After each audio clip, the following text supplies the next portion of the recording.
ಉಡುಪಿ ಜಿಲ್ಲೆಯ ಕಾಪು ತಾಲೂಕಿನ ಪಾದೂರು ಗ್ರಾಮದ ಚಂದ್ರನಗರ ಜನತಾ ಕಾಲೋನಿಯಲ್ಲಿ ಡ್ರಗ್ಸ್ ಮಾರಾಟಕ್ಕೆ ಯತ್ನಿಸುತ್ತಿದ್ದ ಇಬ್ಬರನ್ನ ಪೊಲೀಸರು ಬಂಧಿಸಿದ್ದಾರೆ. ಅವರಿಂದ 2.83 ಗ್ರಾಂ ಮಾದಕ ವಸ್ತು ಎಂಡಿಎಂಎ, ಮೊಬೈಲ್ ಫೋನ್ ಮತ್ತು ಕಾರನ್ನು ವಶಪಡಿಸಿಕೊಂಡಿದ್ದಾರೆ.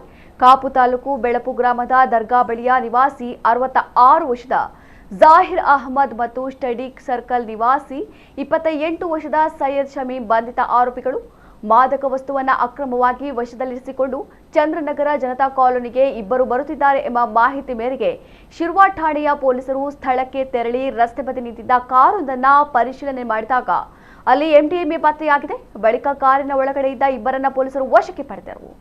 ಕಾರ್ಕಳ ಡಿವೈಎಸ್ಪಿ ವಿಜಯ ಪ್ರಸಾದ್ ಮತ್ತು ಕಾಪು ವೃತ್ತ ನಿರೀಕ್ಷಕ ಆಜಮ್ಮತ್ ಆಲಿ ಅವರ ಮಾರ್ಗದರ್ಶನದಲ್ಲಿ ಶಿರ್ವಾ ಪೊಲೀಸ್ ಠಾಣಾ ಪಿಎಸ್ಐಗಳಾದ ಮಂಜುನಾಥ ಮರಬದ ಮತ್ತು ಲೋಹಿತ್ ಕುಮಾರ್ ಸಿಎಸ್ ಹಾಗೂ ಸಿಬ್ಬಂದಿ ಮತ್ತು ಉಡುಪಿಯ ಅಪರಾಧ ಪರಿಶೀಲನಾಧಿಕಾರಿಗಳು ಈ ಕಾರ್ಯಾಚರಣೆಯಲ್ಲಿ ಭಾಗವಹಿಸಿದ್ದರು.